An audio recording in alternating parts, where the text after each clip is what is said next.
What's up, guys? Welcome back to Funky Attempts review.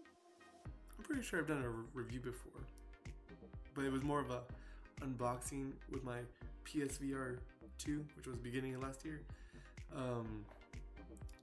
I could have done this as an unboxing video, but I really wanted to just go ahead and break it out and see if it's worth making a video of, and just so I could get to my thoughts, because unboxing is kind of lackluster. Just here's a box. You've seen me open boxes many times before, but I want to get this little quick video in because I know it's kind of a weird item for the gamers. It is the PlayStation Portal. See, there we are right there. We are on the portal.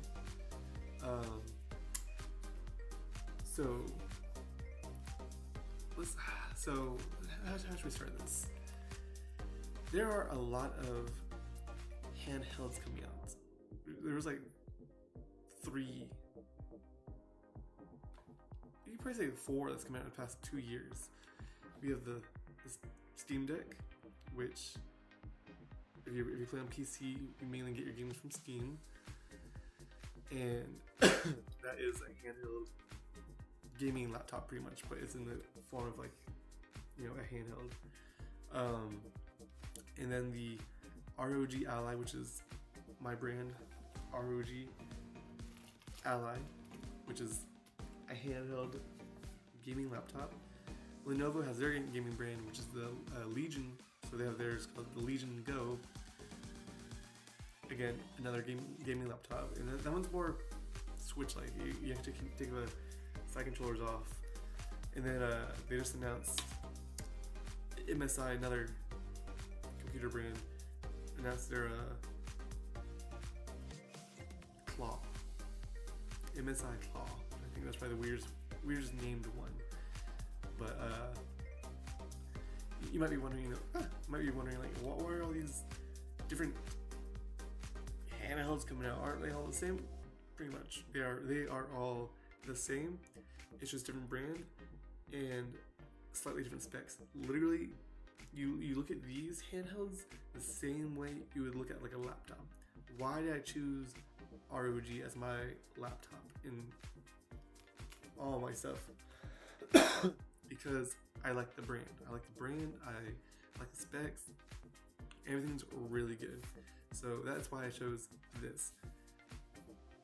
It might not be the best. I think even MSI you could consider to be better, but I didn't want MSI. I wanted ROG. So those you can compare more to the Switch and how it works. You get Steam, you download a game, and you're good to go. You play it, whatever. Blah blah blah. Switch, you either put the game in the top part, or you download games and then you play them. Simple as that.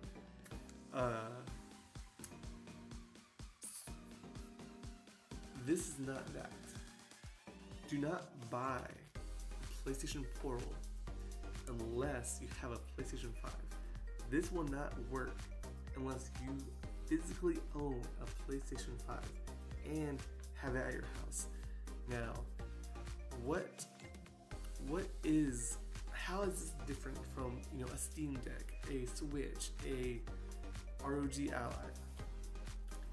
This is just a second screen. You might be wondering, what do you mean by that? Well, I'm gonna show you. So I'm gonna turn on, power button on top. You have power button, volume, and then something else, which I have no idea what it is. So it's gonna boot on. And then I'm gonna show you. I'm gonna show you what this is, and then I'm gonna talk about my opinions on it. Slow boot up. It acts like it's got a lot to turn on. So once it gets past the logo, I don't know why. Okay, so now it's just saying that the press the PS button. Now the controller part is a PS5 controller. So PS button is right here. Push that, and a little portal. It's called the PlayStation Portal. So then right now it is connecting to my PS5. That's why I said do not buy this unless you have a PS5. So now this is going to connect. So right now my PS5 is in the living room. Right now my PS5 was in rest mode. It's now turning on. So again, wait a little bit. I know it's a process, the boot up and everything, but technology, man. So we guys are having a good Saturday morning right now. I gotta do some homework after this, but I really want to show this off. I've been playing around with it. It's nifty. It's not, if you guys remember the PSP and the PS Vita, this is not the successor to that, or those. Those two were definitely more comparable to like the Switch or Game Boy. Technically even like a Steam Deck, just way less powerful. Okay, so it is connected, so all I do now is press X, and it'll take you to my PS5.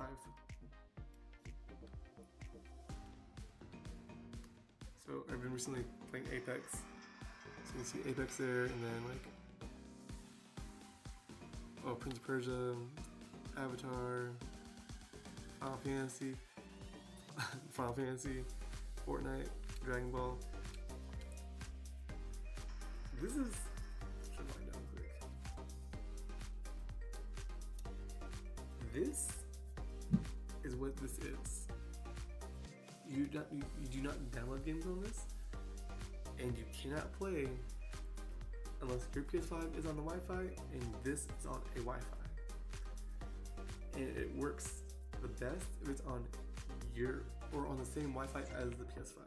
So theoretically, if I take this to my dad's house or in-law's house, it probably will work, but it won't work as well as, you know, like right on the home internet, you know.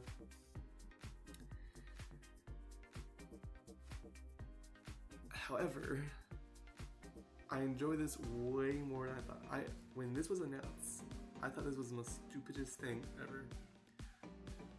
And I still kind of do. I love it, but it's stupid.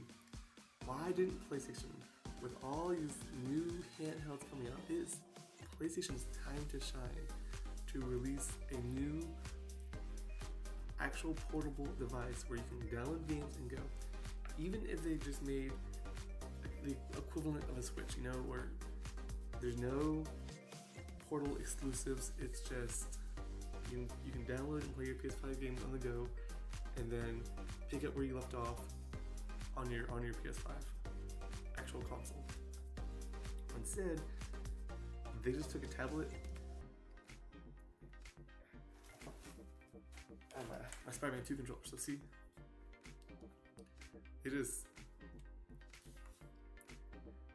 just took a PS5 controller, split it down the middle, and slapped a tablet in the middle. That's it.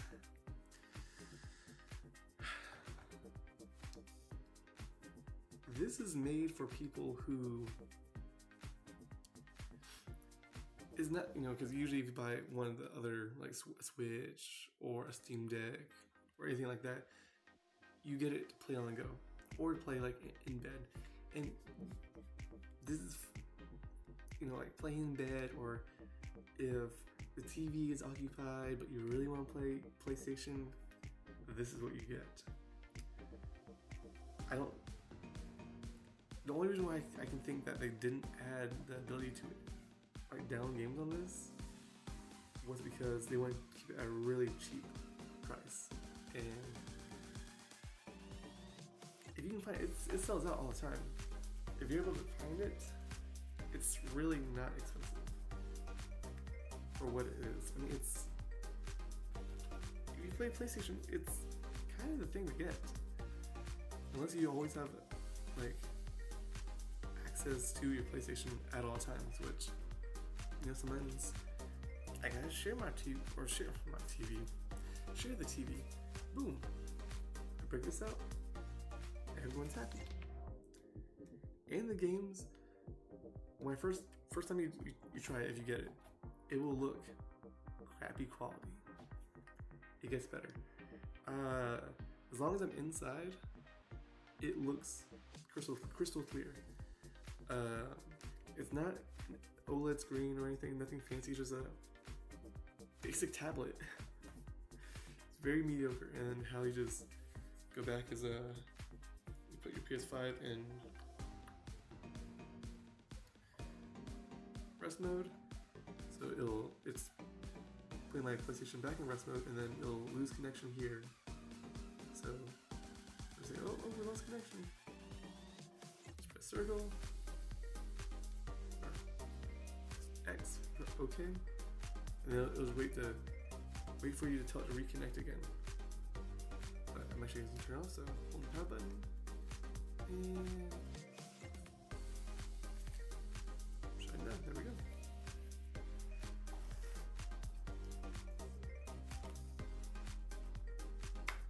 That's what it is. It's a screen. That's it. But for what it's going for, pretty good, pretty solid. Again, do not buy unless you already have a PS5. It will not work with any other PlayStations. If you know someone with a PlayStation, it won't connect to theirs. It has to be yours. That's that. So I hope this video sort of helps you see like what this is, because it's definitely a odd piece, especially in the market of all these new handhelds coming out. So if you want a handheld, personally, I really want either the Steam Deck OLED or the ROG Ally. This doesn't like compare, but I already said that, you know? I already said my piece. Hopefully that'll help you make a decision if you want it or not. If you have crap Wi-Fi, it won't work. my Wi-Fi is good enough now where it will work. But if you're having issues like streaming Netflix or even playing online, sorry, you gotta have Wi-Fi. You gotta have decent Wi-Fi. I have Starlink, have decent Wi-Fi, and be at home on the same Wi-Fi to get the best experience. Stupid, yeah, worth it. I don't regret the purchase. I used it this morning. I had the whole house to myself this morning pretty much, and I chose to use that rather than the TV because it's just so cool just to switch rooms to play PlayStation. So that's all I got for you guys. So thank you so much for watching, and I will see you guys next